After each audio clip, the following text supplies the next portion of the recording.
Hey everybody, Glecko here back. We have another anime review. So this time I'm gonna be reviewing Rosary and a Vampire or Vampire and a Rosary. I forgot what the exact title of the show is. I saw this like a couple months ago. I think when I was staying in my old house. I've recently moved, but yeah. So basically, it's about a boy who goes to a high school. He enrolls in a high school that's for all monsters. There's no human there. He's the only human to have been there. There's a barrier over the school, but I believe that there was a certain monster that allowed him to get through the barrier and attend. And we'll go, and I'll get into that later if I can remember. I got a bad memory, so. But basically, this anime, apart from it being about a boy going to Monster High School, throughout the anime he runs into different type of situations. Like there's this like, so he's got about, let's see, one, two, three.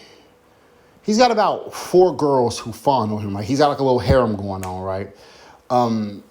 He goes through different situations revolving around them. Like at one point, the harem slowly grew. First it was one, then it was two, then it was three, then it was four. And then when it was just three of them, the mage girl, the vampire girl, and the succubus. Each one of them had a group of monsters who liked them, but they hated Skune because Skune had, all the girls' attention. So they tried to attack him, but then Mocha came. Mocha's the vampire girl, the girl with the pink. Actually, the girl in this picture, the girl with the pink hair and the girl with the silver hair are the same hair. The silver hair girl is her original form, but her father put a rosary on her to seal her power, and then she becomes the girl with pink hair. But anyway, yeah, so she had come out and battle and defeat them. For the first, honestly, for every episode but the last one, the main character Skune was kind of useless. Like he'd be in trouble and he'd have to take off.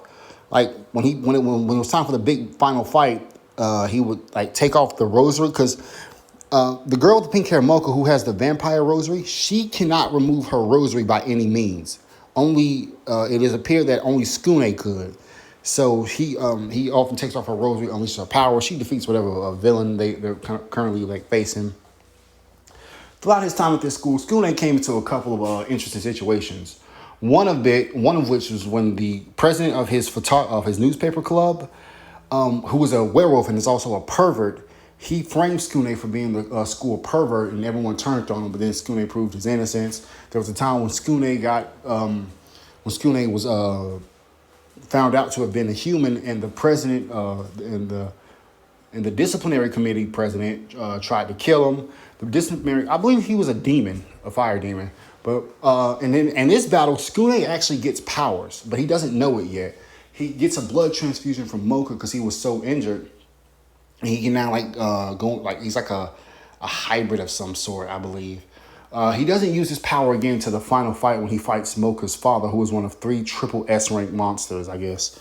I believe that was his rank. I mean, he's definitely a high S rank. He might have been dual S. Anyway, he was very powerful, but Skune battles him.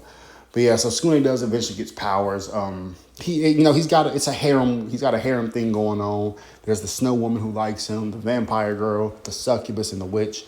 At one point, the succubus and vampire girl, no, the snow woman's mom, the snow girl's mom and the succubus girl mom, they used to be in the same school together.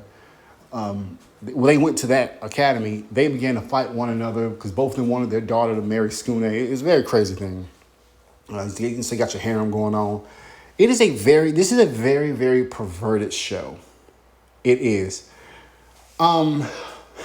It's so like, come on, we know what anime is like. You can deal with a little bit of perversion, like there's cleavage. Yeah, I mean, you know how it go. But here's what I will say: there was one point where Skune,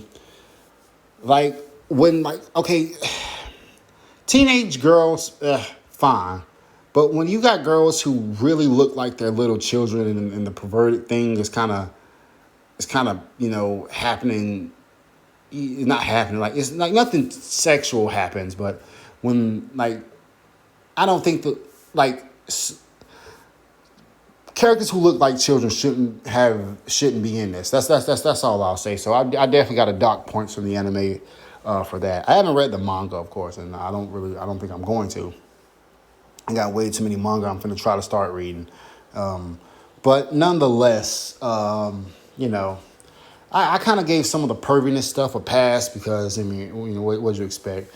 It was fairly early, apparent early on what kind of anime this was going to be within like the first 4 episodes.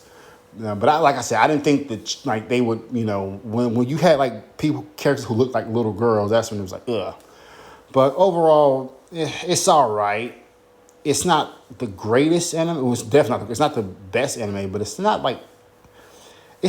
awful, awful. Like it walks a thin line of what's acceptable and what's not for societal norms, but it doesn't like cross.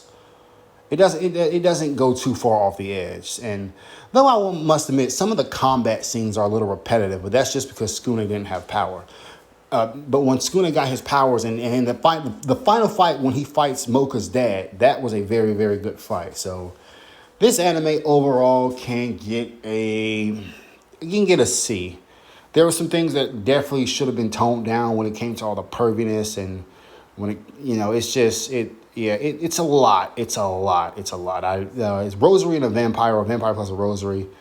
I might have started this on Crunchyroll. I don't know. Anyway, go look it up.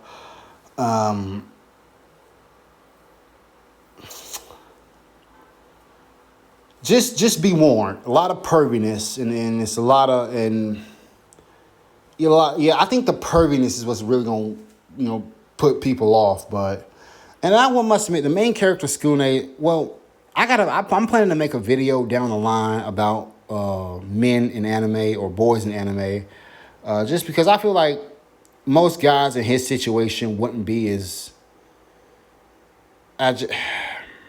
Yeah, I don't know. It like I said, the manga was still going on.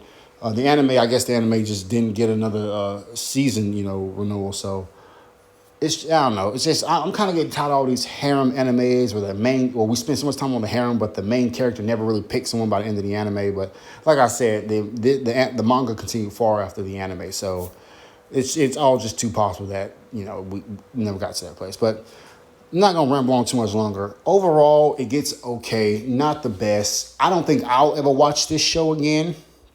I think one time was enough for me, but hey, maybe I'll like it. This is Glecko. See you next time.